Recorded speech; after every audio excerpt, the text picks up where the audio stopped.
Bismillahirrahmanirrahim. Assalamualaikum warahmatullahi wabarakatuh. Perkenalkan, nama saya Sonia Salmawidi Astuti dengan NIM 22411001139. Kelas 3 Ekonomi Syariah C. Di sini saya akan menjelaskan sedikit tentang overmatch.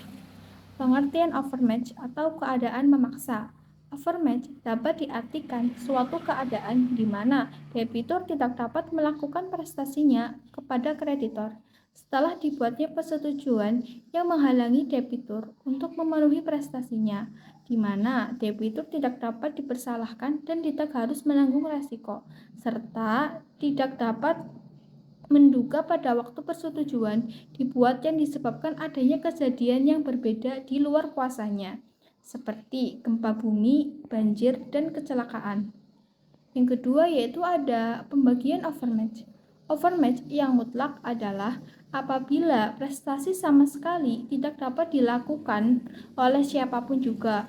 Contoh, seorang menjual seekor kuda tertentu, tetapi saat akan menyerahkan pada pembeli, kuda tersebut tersambar petir hingga mati. Karena hal ini, maka penjual tidak bisa memenuhi prestasinya.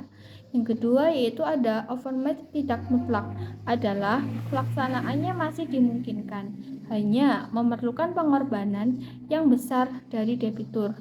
Contoh, seorang pemborong sudah berjanji akan membuat rumah untuk seseorang, tetapi pada saat akan dibikin rumah itu, para pekerjanya. Yang ketiga yaitu ada peraturan overmatch. Peraturan overmatch secara umum termuat dalam bagian umum buku 3 Pertata. Yang pertama ada pasal ayat 1244, yang kedua ada pasal 1245 Hukum Perdata, dan yang ketiga yaitu ada pasal 1444 Hukum Perdata. Kemudian yaitu ada teori-teori overmatch. Menurut teori objektif, ketidakmungkinan sama sekali dari debitor untuk melakukan presentasinya kepada kreditor. Ukuran objektif didasarkan pada ukuran yang normal dalam keadaan demikian. Apakah orang itu dapat melakukan kewajibannya atau tidak? Yang kedua ada menurut teori subjektif, ketidakmungkinan relatif dari debitor untuk memenuhi prestasinya. Ukuran subjektif didasarkan kepada situasi keadaan dari debitur dengan menghubungkan pengorbanan yang harus diterima oleh debitur apabila. Kemudian ada akibat dan sifat keadaan overmatch. Akibat overmatch ada 3 akibat keadaan memaksa, yaitu yang pertama ada debitur tidak perlu membayar ganti rugi pada pasal 1244 KUH Perdata. Yang kedua ada beban resiko tidak berubah, terutama pada keadaan memaksa sementara. Yang ketiga yaitu ada kreditur tidak berhak atas pemenuhan prestasi, tetapi sekaligus demi hukum bebas dari kewajibannya untuk menyerahkan kontrak prestasi, kecuali untuk yang disebut dalam prestasi 1460 KUH Perdata. Kemudian ada sifat keadaan overmatch. Overmatch yang tetap adalah overmatch yang mengakibatkan sesuatu perjanjian terus-menerus atau selamanya tidak mungkin dilaksanakan. Misalnya, barang yang akan diserahkan di luar kesalahan debitur terbakar musnah.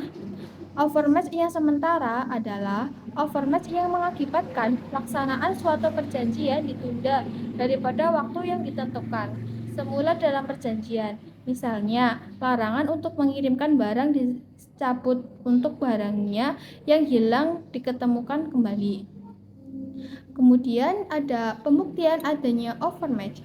Pembuktian adanya overmatch dalam hukum perdata disebutkan dengan jelas pada pasal-pasal 1244 dan 1444. Pembuktian ditegaskan bahwa adanya overmatch atau keadaan memaksa harus dibuktikan oleh pihak debitur, sedangkan siapa yang menuntut penggantian kerugian yang disebabkan suatu perbuatan melanggar hukum harus membuktikan kesalahan pihak yang dianut. Kemudian ada hakimlah yang memberikan penilaian terhadap bukti-bukti yang diajukan para pihak-pihak yang berperkara di persidangan apakah benar tidak dipenuhi suatu perjanjian. Kemudian ada resiko. Resiko pada persetujuan sepihak. Persetujuan di mana kewajibannya hanya ada pada sepihak saja, misalnya hibah, penitipan dengan cuma-cuma, dan pinjam pakai. Kedua yaitu ada resiko pada persetujuan timbal balik. Membebankan kerugian dalam hal ini terjadi keadaan memaksa kembali siapa saja yang barangnya musnah. Contoh, jika A harus menyerahkan jika A harus menyerahkan kuda kepada A dan B menyerahkan sapi kepada A.